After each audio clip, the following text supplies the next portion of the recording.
Bonsoir, bonsoir à tous. On se retrouve ce soir pour Le désert des Tartares.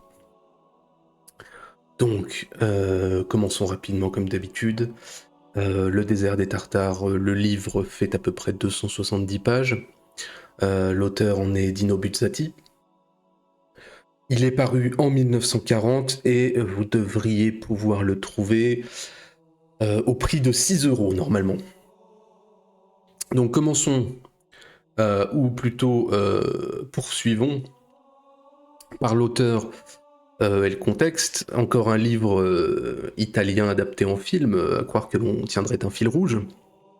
Absolument pas. Mais ceci étant dit, il n'empêche que j'ai assez de recul maintenant sur mon travail pour me rendre compte, avec le temps qui passe, qu'à de nombreuses reprises, bien le hasard des envies de relecture fait bien les choses et qu'on a parfois un, un espèce de, comment dirais-je, de faux fil qui se dessine et qui se tend entre chaque présentation, mais c'est tout à fait le fruit du hasard parce que ce que je vous présente est rarement dicté par autre chose que mon envie de lire, ou plutôt relire en l'occurrence, tel ou tel livre avant tout. Même chose d'ailleurs pour les présentations, que ce soit en histoire, nanisme et découverte ou en tier list, ce sont des envies qui président à tout ça, et parfois on se rend compte que on dessine un espèce de tableau sans tellement le vouloir. Allons-y donc pour l'auteur. Alors Dino Buzzati, il est né en 1906 dans une bonne famille de Vénétie, puisqu'il est le fils d'une vétérinaire et d'un père qui était un célèbre juriste et professeur de droit international en son temps. Vous l'aurez compris par ailleurs à son année de naissance, il est trop jeune pour avoir vécu la guerre et presque trop jeune aussi pour l'époque furieuse de l'accession au pouvoir du PNF, du Parti national fasciste, ce qui explique sans doute une certaine distance. Donc après des études de droit, il rentre et commence à travailler pour le Corriere della Sera en 1928, journal dans lequel il ne cessera de travailler jusqu'à sa mort en 1972 d'un cancer du pancréas. Euh, Auteur et journaliste, auteur aux multiples talents. D'un point de vue littéraire, il est l'homme d'un roman principal, celui-ci, même si il y en a une poignée d'autres que je n'ai pas lues, et d'une multiplicité d'autres œuvres poétiques et théâtrales, et surtout des nouvelles fantastiques pour lesquelles il est aussi extrêmement connu, qui sont regroupées pour un grand nombre dans le cas, que je vous recommande de lire tout autant que Le désert des Tartares, le cas La Lettre, hein. De mémoire alors. Je l'ai lu il y a très longtemps, parce que mes parents l'avaient, hein, et puis ayant quitté le domicile familial à 18 ans, ça commence à remonter à de nombreuses années. Mais de mémoire, toutes les nouvelles ne sont pas fantastiques. Fantastiques au sens du genre, hein, pas de la qualité, même si l'ensemble est parfois inégal, hein, il y a de meilleures nouvelles que d'autres, mais une bonne moitié sont tout de même assez géniales, tout bonnement. Donc dans l'Italie extrêmement politisée des années 30 à 70, il est un écrivain assez rare, puisque désengagé. Il servira pendant la guerre comme journaliste correspondant pour son journal, dans la marine, je crois. Son monde se situe entre, disons, le réalisme du style, qui est un héritage, hein, de son travail de journaliste, et le surréalisme des thèmes et de leur traitement. On parle d'une inspiration de Kafka, peut-être, un peu importe, mais il y a quelque chose effectivement d'assez absurde et surréaliste, même si je crois que c'en est assez éloigné, dans le sens où les personnages de Kafka sont assez prisonniers. En tout cas, ça donne quelque chose d'assez unique. Il n'y a finalement pas grand-chose à dire de plus sur l'homme, sans doute plus sur l'œuvre, donc quid du contexte et de l'œuvre. Le désert des Tartares, c'est à la fois la première parue en France et la plus fameuse des œuvres de Buzzati, qui avait écrit auparavant 2 romans, je crois, mais encore une fois, je jamais lu, et déjà plusieurs autres nouvelles fantastiques. Le roman paraît en 1940 en Italie et en 1949 en France, et sera en tous les cas un immense succès. Adapté par la suite en film en 1976, comme je l'ai dit au tout début. traduit là partout dans le monde, assurant à l'auteur une importante renommée et un statut sans doute mérité de grand écrivain italien du XXe siècle. On en a vu un auparavant, et ma foi, peut-être on en verra d'autres. Alors il faut que je mette, excusez-moi, le diaporama. Ah oui, la citadelle de Bam, effectivement, c'est le lieu de tournage du film. Malheureusement détruite dans le tremblement de terre, je crois en 2003, si je dis pas de bêtises. Le film étant lui de 1976, il a pu bénéficier de l'entièreté du décor de la forteresse. Le livre en lui-même a aussi une histoire assez intéressante dans ses ramifications, si on peut dire. Il y a parfois dans mes présentations des anecdotes ou un contexte que je trouve intéressant de partager. En l'occurrence, Le Rivage des Syrtes de Julien Gracq, que j'ai lu à la base pour découvrir l'auteur, sans savoir vraiment ce que j'allais y trouver. Le livre est paru en 1951, ce qui lui avait d'ailleurs valu un Goncourt qu'il va refuser. Il est extrêmement similaire, vraiment très proche, et a entraîné pas mal d'études sur l'influence de Buzzati sur Gracq, influence ou, comment dirais-je, copie. Il semble avéré, mais encore une fois, ce n'est pas moi qui suis en mesure de trancher la chose, que le roman de Julien Gracq était presque terminé, finalement, la parution du désert des Tartares en France, et que eh bien, les deux auteurs aient écrit peu ou prou la même chose à quelques années d'écart dans deux pays différents. On a un petit peu de différence de forme et de fond, mais on est sur quelque chose vraiment, c'est très rare, quelque chose de très approchant. Pour une bonne raison assez simple qu'on va voir juste après. Les deux livres se rapprochant d'ailleurs aussi un petit peu des falaises de marbre de Junger, dans cet aspect un petit peu fable, fantasmagorique sur l'attente de la guerre. Je vous laisserai lire sur les falaises de marbre, je l'ai lu il y a très longtemps. Je ne pense pas le relire, dans le sens où le livre m'avait laissé assez déçu. C'est comme ça. Vous avez En attendant les barbares aussi, que pour le coup j'ai vu en film. Je crois qu'il y a un film récent avec Johnny Depp qui est tiré du livre de comment il s'appelle, un auteur sud-africain dont j'ai oublié le nom, que je n'ai pas lu, un livre de 2003, En attendant les barbares, j'ai oublié son nom. Il a eu le prix Nobel, je crois, il y a quelques années. Mais je suis désolé, là, son nom m'échappe.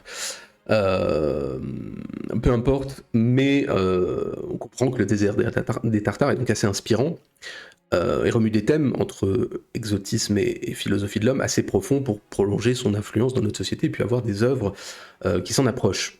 Et peut-être aussi parce que c'est là en fait la vraie raison, tous sont en fait inspirés d'un poème grec qui s'appelle En attendant les barbares, de Cavafi, qui est un poème de la fin du 19e, qui décrit une cité en déclin, attendant les barbares qui doivent arriver et n'arrivent pas, les barbares représentant en fait leur seule raison de vivre, et de ne pas être passifs. Voilà, en fait, il y a ce poème qui n'est pas forcément très connu, mais qui est à l'origine de toutes ces œuvres, ce qui explique pourquoi on peut se retrouver effectivement avec des œuvres très similaires.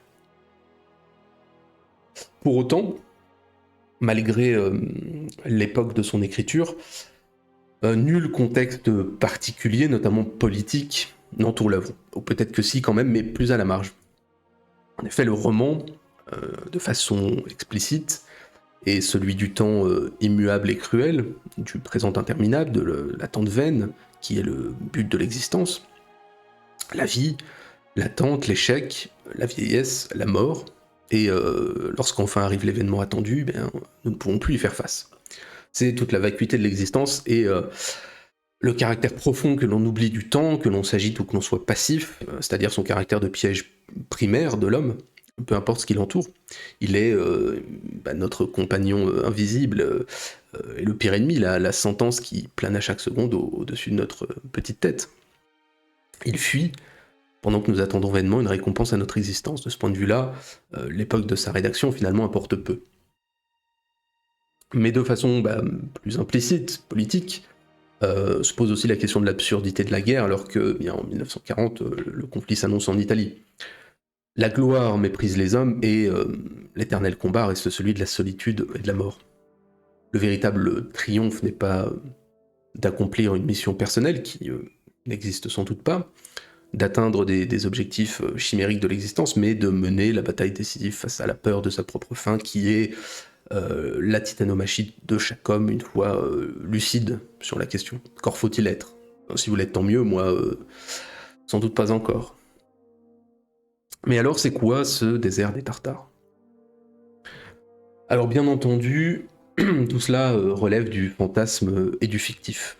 Vous êtes dans un monde autre que celui que nous connaissons, je précise pour ne pas amener de déception et d'incompréhension. Ce n'est pas un livre qui se place dans un cadre réel et historique. Donc Giovanni Drogo, tout frais émoulu lieutenant, doit prendre son poste au fort Bastiani. Je cite, « C'était là le jour qu'il attendait depuis des années, le commencement de sa vraie vie. Déjà, il sait qu'il laisse derrière lui sa première jeunesse, la seule vraie jeunesse.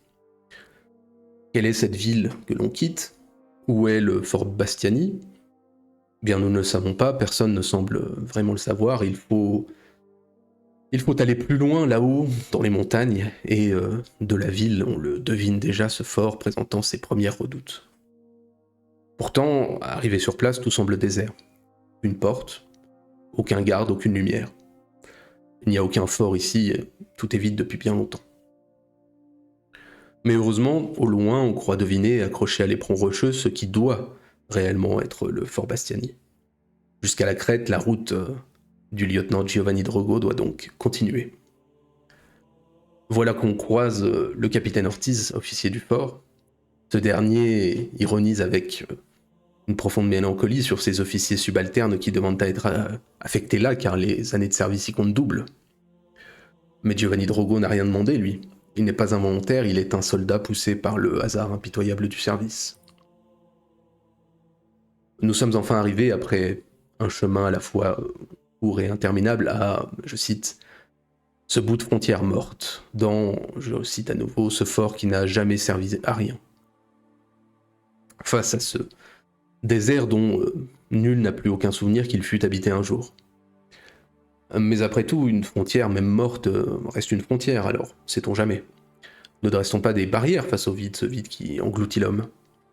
Les ennemis n'ont-ils pas déjà, dans un passé lointain devenu mythique, attaqué de ce désert, de cette grande étendue vide, ce dont on se rappelle par, au mieux, quelques vieux tableaux?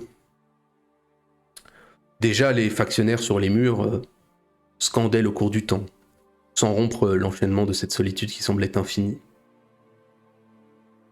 Pourtant, le fort commence déjà à exercer son étrange attraction. On se demande que peut-il bien y avoir derrière? Quel est ce royaume du Nord que personne n'a vu? Il aurait fallu faire demi-tour en voyant le capitaine Ortiz, ses 18 ans de service ici, son sourire émerveillé et triste devant son lieu de perdition comme une femme empoisonneuse. Mais après tout, répétons-le à nouveau, une frontière, même morte, reste bien une frontière. Alors quitter le fort, pourquoi pas? On pourrait. On a le droit. Mais quand même le désert. Et plus loin, il doit y avoir quelque chose, il le faut. Il faudrait donc rester un peu au cas où. Partir, c'est prendre le risque de ne pas savoir. Commence le service. Sa mécanique bien réglée. Les rouages puissants de l'horlogerie militaire. Et la surveillance des confins de l'Empire. Commence la folie de la rectitude réglementaire, des mots de passe, des absurdités d'hommes qui ont oublié tout simplement son artifice qu'il existe un ailleurs où les gens vivent bien, sans avoir besoin de mots de passe et de règlement. Mais l'habitude, c'est un petit peu la dernière saillie rocheuse qui retient. Et en dessous de cette saillie, eh bien, c'est le vide. Pourtant, là encore, quelque chose d'étrange flotte dans l'air de ce fort. Comme le tailleur de la caserne, ici depuis 15 ans, mais toujours persuadé que sa situation est provisoire. Je cite le tailleur. Lui, le colonel et beaucoup d'autres resteront ici jusqu'à ce qu'ils en crèvent. C'est une sorte de maladie.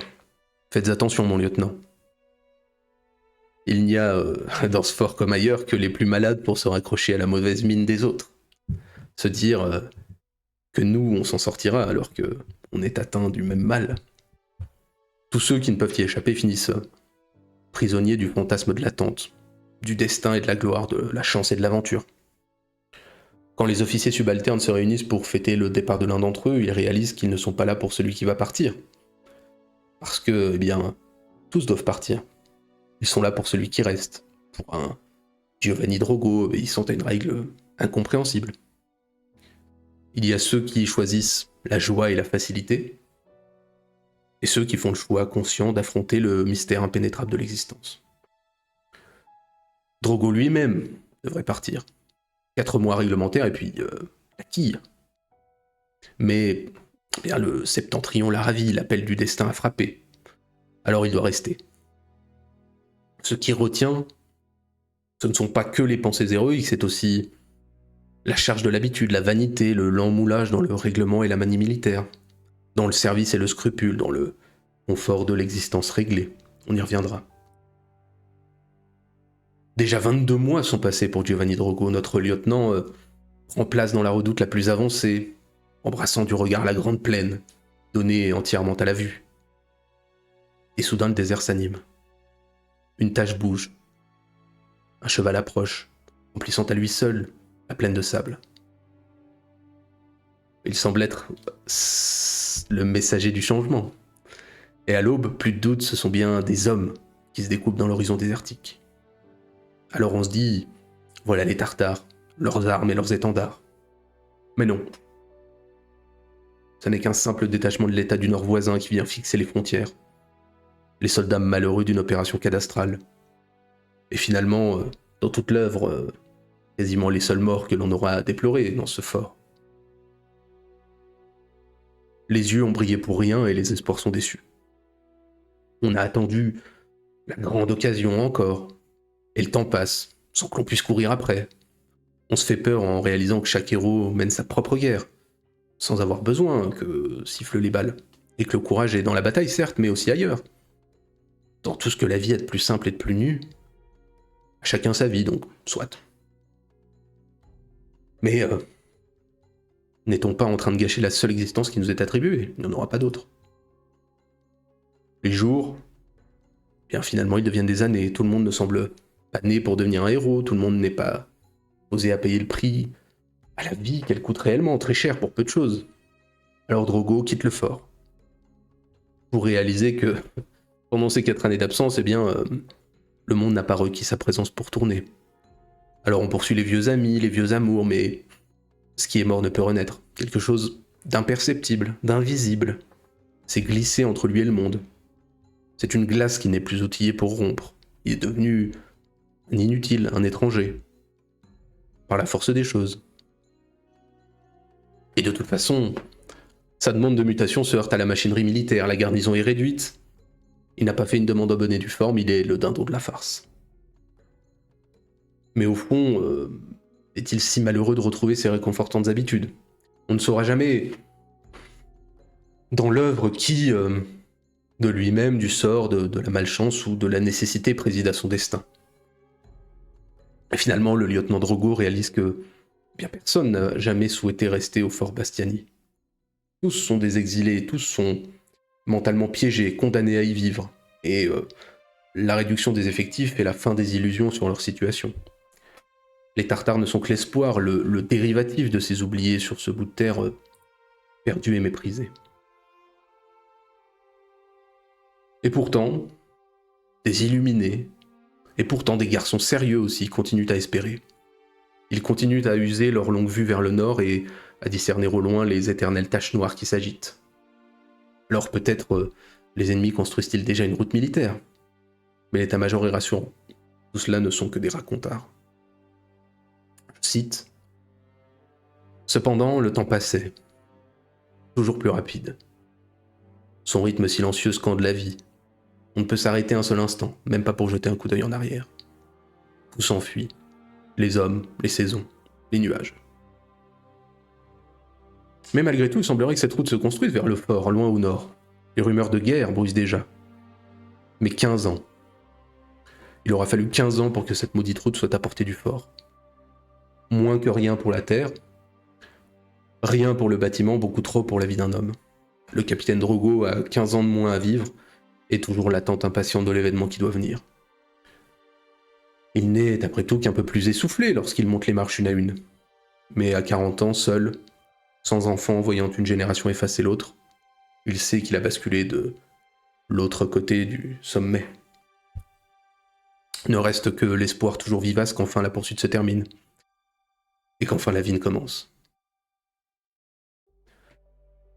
La route semble maintenant abandonnée, laissant sans défense les hommes du Fort Bastiani contre l'écoulement des jours et la fuite de leurs espoirs.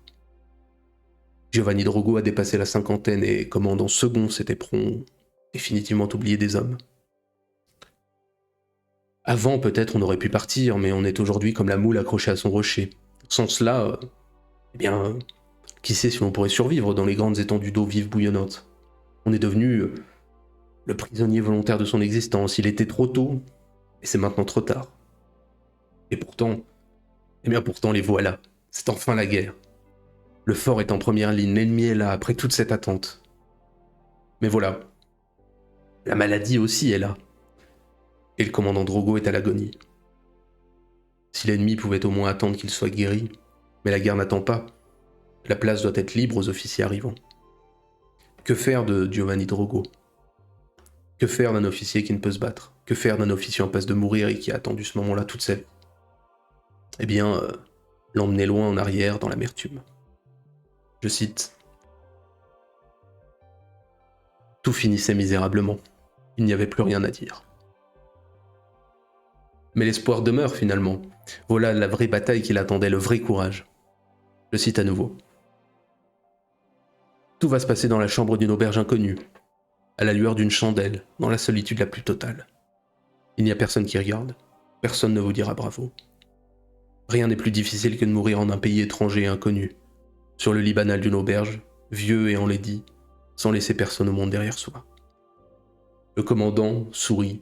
Le plus dur maintenant était fait, enfin arrive le duel avec la mort, et le seul vrai but de l'existence.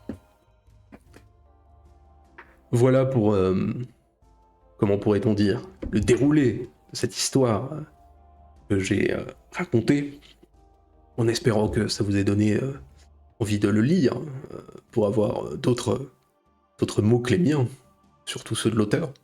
Je me permets, comme d'habitude, ma petite pause aquatique nécessaire et syndicale.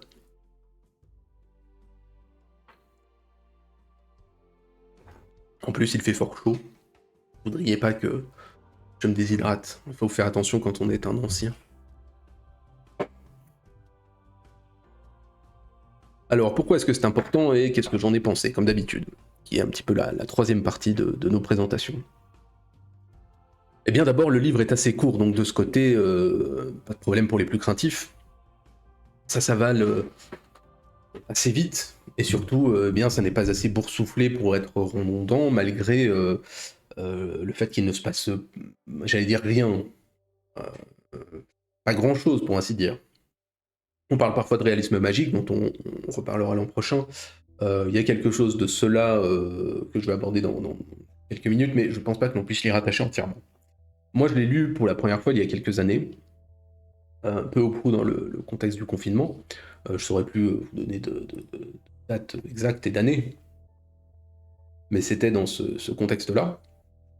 Et très clairement, la notion d'isolement, d'ailleurs je ne saurais plus dire si je l'ai lu avant ou après le Rivage des Sirtes, je ne sais même plus, mais peu importe, j'ai lu à peu près les deux à quelques mois d'intervalle, sans faire exprès en plus. Et donc je disais, la notion d'isolement, de temporalité, prenait sans aucun doute un aspect différent dans ce contexte très particulier. Mais bon, c'est aussi le propre de l'écrivain de réussir à faire résonner son œuvre à travers des temps distincts après de 80 ans d'écart, même si j'imagine qu'on trouve toujours une façon de se rattacher à une œuvre, mais là, le contexte sans doute a pu jouer. Alors bien sûr, comme je l'ai dit, on ne trouvera pas ici dans le roman même l'écho direct de l'histoire que l'on a pu avoir dans certaines autres œuvres dont j'ai parlé. Nous sommes ici dans un monde autre, qui est proche du nôtre, mais qui n'est pas le nôtre, sans être tout à fait défini. Tout est fait pour dissocier le réel et le roman. Les noms peuvent être réalistes, on a des lieux qui peuvent exister, je rappelle qu'à un moment il parle de la Hollande, mais tout le reste n'est jamais vraiment palpable. Où cela se passe-t-il? Quand cela se passe-t-il? Combien sont ces centaines d'hommes condamnés à garder un col dans lequel nul ne passe jamais? Eh bien on ne sait pas, rien n'est dit. Et pourtant, bien sont là les fusils, les grades, les forts, les empires. Donc on est dans cet entre-deux qui pourrait s'avérer inconfortable pour certains lecteurs, hein, je le conçois tout à fait. Le fort, ce fort Bastiani, c'est un cloître, c'est un ermitage, c'est un renoncement au monde et à la vie au profit du devoir. Il est la vie nouvelle qui démarre et qui eh bien s'écoule jusqu'à la fin et jusqu'à la mort. Jamais par là n'est venu l'ennemi, jamais on y a combattu, et pourtant tous les jours on s'y prépare. On le sait, hein, la mort peut arriver, c'est fatal. Des motifs de l'existence que de rester prêt à y faire face, et pourtant c'est un des plus difficiles.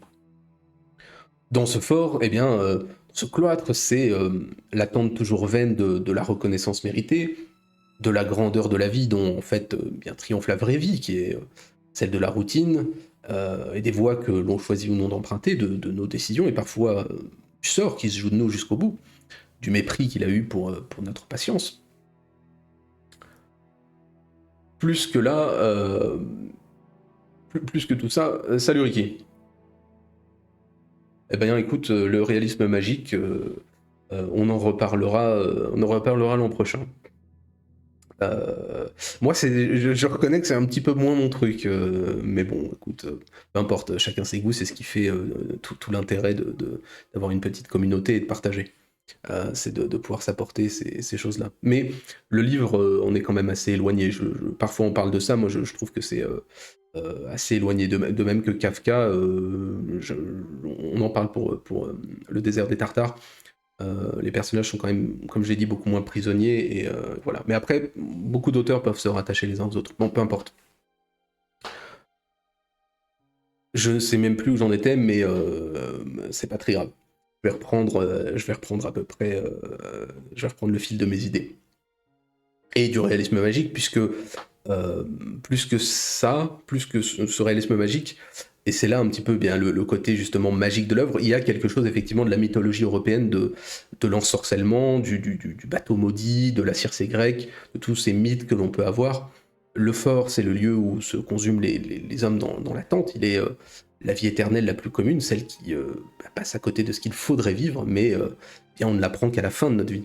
Il y a de ce point de vue-là une autre proximité, avec bien une autre œuvre qu'on a pu parfois rattacher au réalisme magique, qui est La Montagne Magique de Thomas Mann, dont on parlera aussi d'ailleurs l'an prochain. Quel programme!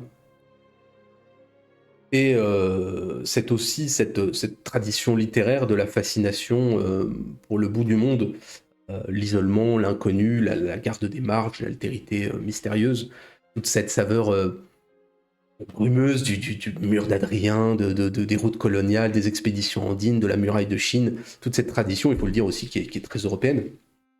C'est pas pour rien si on retrouve cette occurrence un peu partout dans la littérature, dans le cinéma, dans le reste.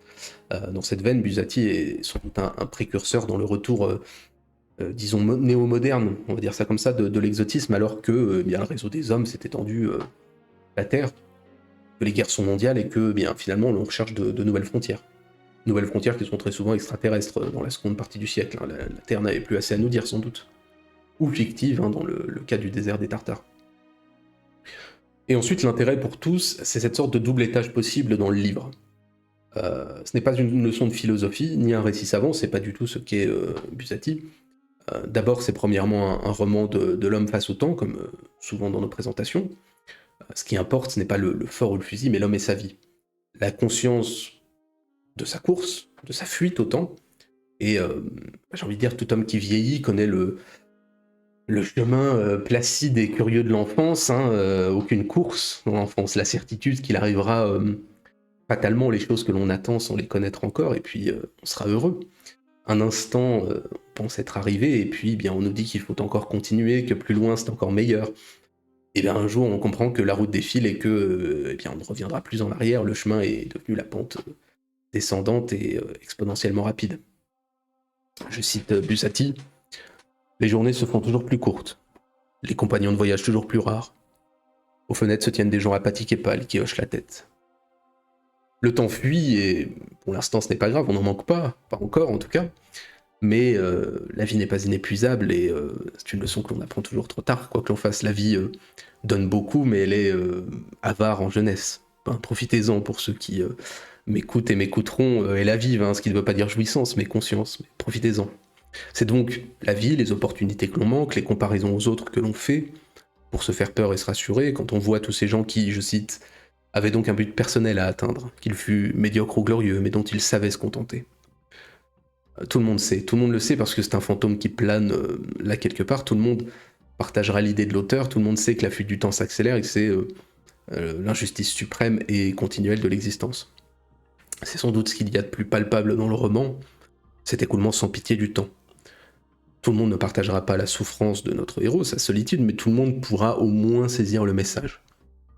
Et même sans vouloir en tirer un quelconque enseignement, on ne pourra que réfléchir à notre propre vanité. Tous ceux qui vivent, la plupart d'entre nous en tout cas, nous sommes coincés dans l'attente, dans le temps qui s'atrophie, nous attendons tous quelque chose à la mesure de nos possibilités, un destin, et tous les jours, cet espoir s'amenuise. C'est la grande question, pour citer des auteurs qu'on a vus, d'un Van Keyserling dans certaines de ses œuvres, ou d'un Oblomov face à la vie. Cette grande question, c'est est-ce là tout ? Tous, nous avons des regrets, des errances, et nous avons parfois un plaisir à gaspiller un temps précieux qui s'égrène, que l'on soit ou non insouciant. Et pourtant, nous, comme Drogo, nous ne sommes pas sans choix. Et pourtant, ne connaissons pas pour beaucoup d'entre nous un provisoire dans notre vie qui devient finalement éternel. Pour ceux qui sont, ou qui seraient plus sensibles au terre-à-terre, qui seraient insensibles à la mélancolie ou à la philosophie du temps, pour les plus stoïciens qui n'ont pas envie de ressasser des thèmes aussi lourds et qui ont accepté la sagesse d'un certain renoncement et ils ont une fuite du temps contre laquelle nous ne pourrons probablement pas grand-chose. Il peut tout à fait être apprécié, ce livre, comme un récit militaire de la désagrégation, disons, face à l'absurde de l'habitude qui serait transposable n'importe où et n'importe quand. Bien sûr, la décrépitude du fort au fur et à mesure que le danger et leur fatidique approche est une métaphore facile de l'existence qui rejoint le sujet évoqué juste avant. Mais vraiment, au-delà de ces deux étages, du message porté de la littérature, ça peut être même beaucoup plus simple qu'on ne le pense. Toute personne est un jour confrontée, notamment dans sa vie professionnelle, à ce sentiment de maîtrise, de connaissance des processus, des hommes, des relations hiérarchiques, ou au confort, disons, du renoncement à autre chose que ce que l'on a pris l'habitude de connaître et qui, très souvent, s'en rend compte en vieillissant, accélère le cours du quotidien. Ce sentiment, ce n'est pas forcément de la médiocrité, c'est bien la pure habitude dans sa grandeur et dans sa servitude. Ça représente quelque part l'angoisse pour nous tous de vivre face à l'inconnu, qui est le choix finalement de la plupart d'entre nous. Certaines, j'allais dire, Giovanni Drogo comme nous, c'est une forme de renoncement à la satisfaction, à des petites joies sûres, pour un espèce de grand pari de l'avenir, de l'attente, l'espoir qu'arrive enfin ce quelque chose, parfois au prix finalement de notre passivité jusqu'à notre mort. C'est ce qui fait de nous une patte humaine, une vraie matière à livre. Et c'est le fort ici, ce fort bastianique, qui dans une allégorie assez transparente concentre en un objet bien toutes les chimères que l'homme se dessine, ce qu'il pense être la quête et la conquête de son existence. Et peut-être aussi finalement qu'attendre, c'est espérer. Comme la retraite pour ceux qui ont moins de 30 ans aujourd'hui. Alors qu'est-ce que j'en ai pensé finalement ? À titre personnel, moi j'ai toujours apprécié ce livre, hein, ma première comme ma seconde lecture. Alors bien entendu, c'est une question de sensibilité personnelle à plusieurs choses. Au style d'abord, parce que parfois un style clair et direct fait du bien. C'est le style de Buzzati. Et au thème ensuite, thèmes dans lesquels je n'ai à titre personnel aucun mal à reconnaître certaines de mes préoccupations, ou en tout cas des similarités ou des connivences, peu importe, appelons ça comme on veut.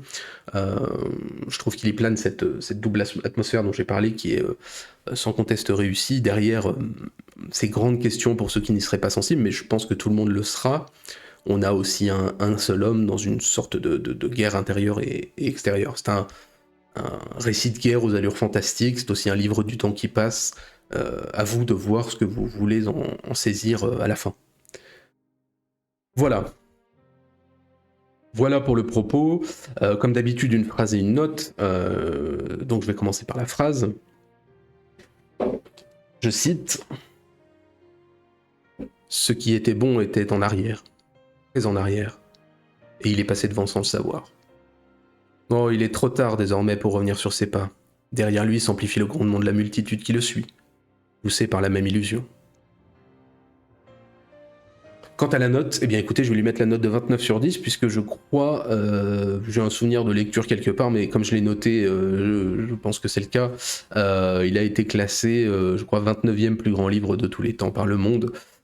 C'est contestable, mais c'est un livre sans aucun doute marquant, qui peut vous toucher profondément si vous vous posez certaines questions dans votre vie. Enfin bon, il n'y aurait pas forcément la réponse et ça va pas forcément transformer le cours de votre existence, mais c'est un thème qui fait partie des thèmes les plus courants et les plus importants de l'humain, présenté autrement, présenté avec une certaine originalité, et les questions qu'il remue et les thèmes dont il parle sont assez importants pour qu'on ait, comme je l'avais dit au tout début, un grand nombre d'œuvres qui lui ressemblent. Voilà. Donc n'hésitez pas, en plus de ça, comme je vous ai dit, il est assez court. Ce ne sera pas le cas de tous les livres qu'on présente, donc profitez-en, ça se lit vraiment assez rapidement et assez bien. Voilà. Donc n'ayez pas peur pour ceux qui seraient un petit peu plus rétifs à la lecture, même si vous faites un mauvais choix, il faut lire, et beaucoup. Mais voilà, c'est un livre qui se lit assez bien. Donc voilà pour ce soir. J'en finis avec ma gorgée habituelle.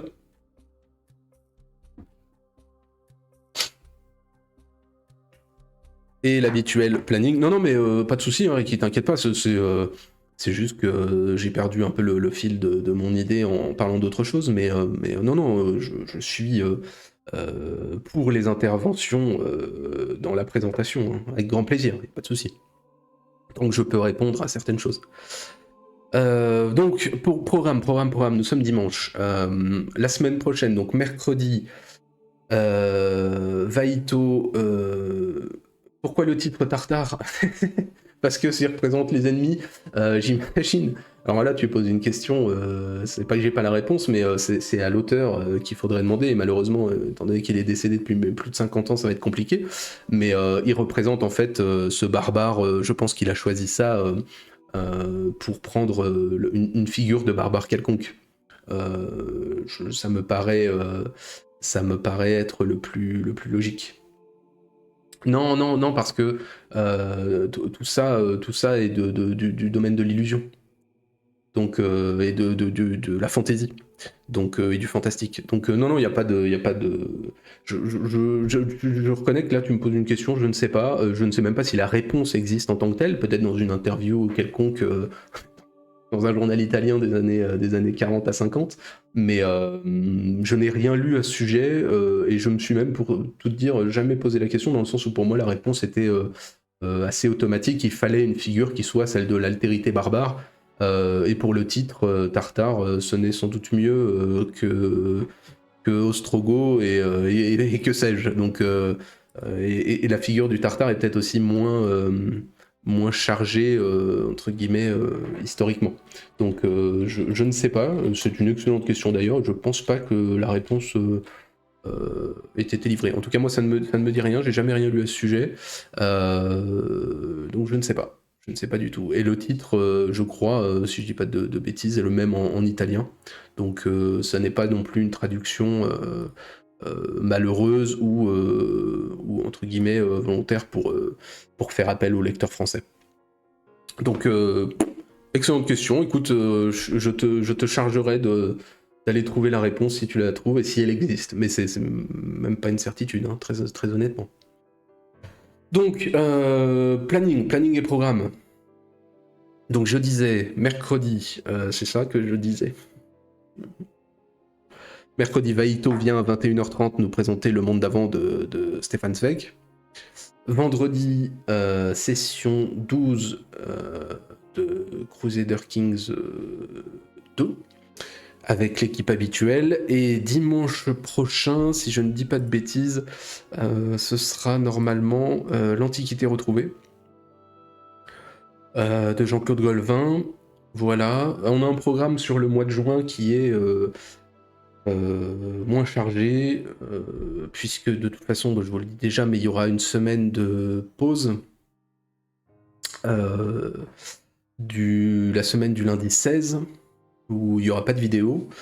Mais d'ici là, effectivement, donc on va se faire le monde d'hier, Crusader Kings 2 et l'Antiquité retrouvée. Ce sera sans doute une présentation assez courte pour le coup, parce que le but n'est pas tellement de parler du fond et compagnie, mais peut-être de parler d'un livre que les gens ne connaissent pas forcément, qui est très sympathique, une illustration, donc voilà.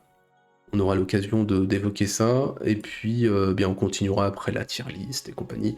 Voilà, mais il y aura un mois de juin.